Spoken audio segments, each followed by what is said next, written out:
I have type 1, which is the less common by far, 10% of the total. And so when I developed the symptoms, I really had no clue what they were about. I thought I had worsening vision. I was going to see the eye doctor, but luckily I had a close friend who recognized the symptoms, told me to go get a test, and I discovered that I had sky-high blood sugar levels. And from there I went and saw some good medical professionals. I was lucky this was in Peru. The symptoms are what were the real triggers. A real thirst, lots of urination, which is your kidneys trying to deal with the high blood sugar levels, and increasingly poor vision, such that I started getting very close to my computer screen at work and wondering what was happening.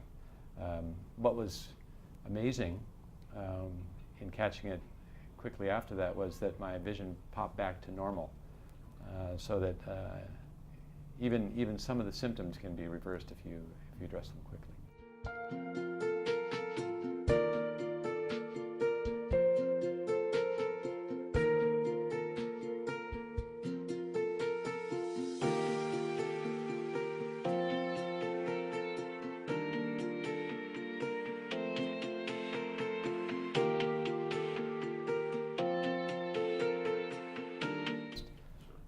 But I can tell you that what's been interesting is that everywhere I go, living overseas in the US, there's still a very poor understanding of treatment, of cause, of symptoms of both type 1 and type 2, and that's a problem, particularly for type 2, which is preventable, unlike type 1. Most people will assume that if you have diabetes, that you were once extremely overweight, and that was the cause. That's not always the cause. Lifestyle definitely matters in type 2, and that's why it's so important that WHO is emphasizing lifestyle and eating habits, which of course in Vietnam can be problematic for diabetes, with this heavy emphasis on white rice, which is highly impactful on blood sugars and sweet things. For me, it's mostly been misunderstanding about the cause and what I need to do in terms of diet and treatment to stay healthy.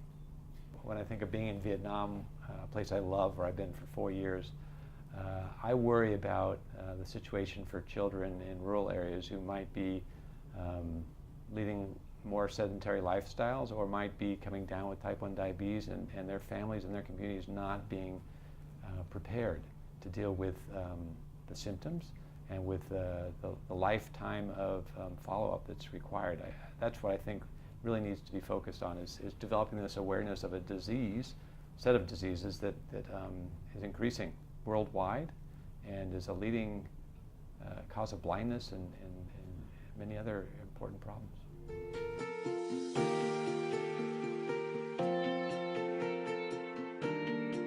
This is a glucose tester that I use to prick my finger, develop some blood, and put on a strip, and it tells me my score.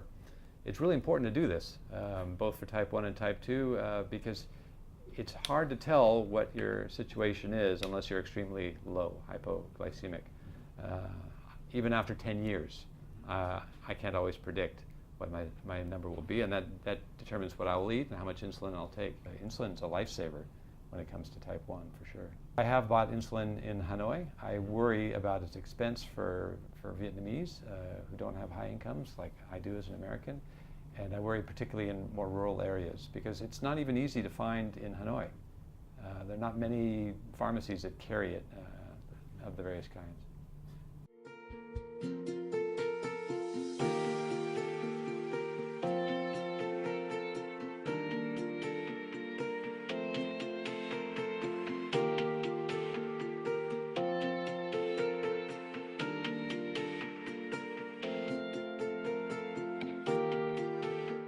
What was helpful to me was someone knowing what the symptoms were, because no one else had caught on. So I would say in Vietnam, there's a real need for education, of course, to understand symptoms, particularly for type 1, because if you ignore those, it can result in coma or death even. So education for the public, both on type 1 and type 2, understanding lifestyle and diet issues that can drive type 2. Certainly there's a need among social workers and medical professionals, I would say in rural areas, to develop an understanding about the symptoms and counseling on lifestyle and diet. There's a need for the social insurance schemes to include full coverage for both the insulin products and for the pills that help type 1 diabetics better manage insulin resistance. It's a lot of work. The great news is the Vietnamese healthcare system, with partners like WHO and USAID and others, has invested a lot in capacity and has a good foundation. It's just a question of focus given so many priorities.